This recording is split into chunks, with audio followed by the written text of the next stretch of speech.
പാട്ട് പാടോ നീ? പാട്ട് പാടാൻ അറിയാം. ഞാൻ കോമ്പറ്റീഷനൊക്കെ ഫസ്റ്റ് വാങ്ങിച്ചിട്ടുണ്ട്. ഏത് പാട്ടാ പാടാ? മലയാളം വേണോ, ഹിന്ദി വേണോ, തമിഴ് വേണോ? അത് താൻ നിന്റെ ഇഷ്ടത്തിനനുസരിച്ച് പഠിക്കൂ. എനിക്ക് ഞാൻ എന്റെ ഫേവറേറ്റ് സോങ് പാടാം. ഒന്നാം തരം ബലൂൺ തരാം, ഒരു നല്ല പിപി തരാം, ഓടി ഓടി വാ, ഓടി ഓടി വന്നൊരു മുത്തം തന്നാട്ടെ, ചക്കര മുത്തം തന്നാട്ടെ. ഒറ്റ ചവിട്ടിയാൻ തന്നിട്ടുണ്ടല്ലോ താൻ ഈ റോഡിന്റെ അപ്പുറത്ത് പോയി കിടക്കും. പാട്ട് കൊള്ളാമോ ചേട്ടാ? ഇല്ല. ചേട്ടൻ പാടുവോ? ഒരു ചൂണ്ടിട്ടതാ. ഈ ചൂണ്ടിലേക്കാണ് കൊത്തൂണ. കൊത്തും. കൊത്തുമായിരിക്കും അല്ലേ? കൊത്തണമല്ലോ. ചേട്ടാ ഇപ്പൊ എവിടെ? എന്ത് ചെയ്യുന്നു?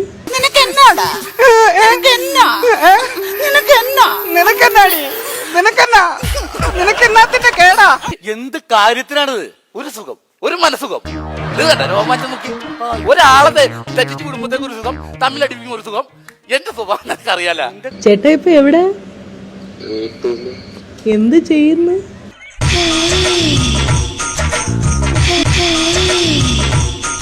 അത് വെറുതെ ഇരിക്കുന്നു.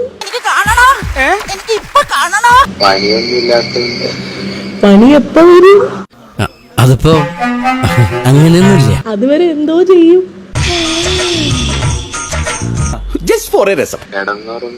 അങ്ങനെ ഉറച്ചു പറ. ഇതൊന്നും കേക്കാതെ ഈ മറ്റേ അണ്ടാവിനകത്തിരിക്കുന്ന പോലെ സംസാരിച്ചോ. അല്ല ഇങ്ങനെ സംസാരിക്കുന്ന അങ്ങനെ എങ്ങാനും കേട്ടോണ്ട് വന്നാലേ അങ്ങനെ എന്നെ സ്പോട്ടിൽ ഡിവോഴ്സ് ചെയ്യും. നിനക്ക് ഞാൻ വച്ചിട്ടുണ്ടടി, നീ അനുഭവിക്കും. നിന്നെ നാളെ മുതൽ ഞാൻ കരയിപ്പിക്കും. എന്ത് ചെയ്യുന്നു? അത് വെറുതെ ഇരിക്കുന്നു. പണി എപ്പ വരും? അങ്ങനെ നന്നായിട്ട് ചിരിക്ക്. ഒടുക്കത്തെ ചിരി കാണുമ്പോ എന്റെ പുന്നാരനിയ ഈ ചേട്ടന് കുളിര് പോരും. ജീവിതം വെറുത്തിരിക്കുകയാണ്. അപ്പോഴാണോ നമ്മളെ വിളിച്ചത്? അതെ, സത്യം പറഞ്ഞ മോഞ്ചിരിക്ക. പ്ലസ് ടു കഴിഞ്ഞിട്ട് എന്തിനു പോണെന്നും അറിയില്ല. പിന്നെ കൊറേ പോലീസ് കേസും ഉണ്ടെങ്കിൽ ഇങ്ങനെ തെന്നി തിരിഞ്ഞ് നടക്കുക. ഫോണും പിടിച്ചോണ്ടുപോയി. അപ്പൊ ഇതാരുടെ ഫോൺ? ഇത് ലൈനിന്റെ ഫോണായിരുന്നു. എന്നിട്ട് ലൈൻ ബ്രേക്കപ്പ് ആയി, ലൈൻ പോയി. ഇപ്പൊ ലൈനും ഇല്ല, എന്റെ ഫോണും ഇല്ല. കേസിനകത്ത് പെട്ട് കിടക്കണം. പുറത്തോട്ടും പോകാൻ പാടില്ല. എന്താ പൊട്ടനാ? അതെ, പൊട്ടനാ. നിനക്ക് അത് തന്നെ വേണം. സന്തോഷമായി. നിനക്ക് അത് തന്നെ വേണം. കഴുത്ത് വരെ പെരുമ്പാമ്പ് വിഴുങ്ങി അവന്റെ തലയില് ഹാന ചവിട്ടിന്ന് പറഞ്ഞ പോലെ. നിന്റെ ഈ ചിരി ഞങ്ങൾക്കൊരു ആവേശമോ? പനിയും പോയി പട്ടിണി കിടക്കുമ്പോ നിന്റെ ഈ ചിരി പുഴുങ്ങി തിന്ന് ഞങ്ങക്ക് വയറ് കിടക്കാല്ലേ? ചിരിക്കടാ, ചിരിക്കടാ. പഠിക്കൂ, പഠനമാണ് എല്ലാത്തിന്റെ സൊല്യൂഷൻ കേട്ടോ. ഞങ്ങളാരും അങ്ങനത്തെ ആൾക്കാരല്ല. എഡിറ്റിംഗ് ഒക്കെ പഠിക്കൂ കൂട്ടാ. വീട്ടില് ഭയങ്കര പട്ടിണിയാണ്.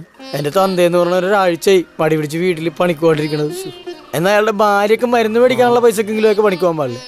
അവസാനം ഞാൻ അപ്പൂപ്പനോട് പണിക്ക് പോകാൻ പറഞ്ഞു. 90 വയസ്സ് വരെ പട്ടറ പോലെ പണിയെടുത്തല്ലേ ഇനി പറ്റൂലെന്ന്. എന്തൊരു കഷ്ടമാണിത്. ഞാൻ കടിച്ചു പിടിച്ച് ക്ഷമിച്ച് ജീവിക്കണേ. എഡിറ്റിംഗ് ഒക്കെ പഠിക്കൂ കൂട്ടാ. ഒന്ന് പൊട്ടിക്കാൻ പാടേ സ്റ്റക്കായി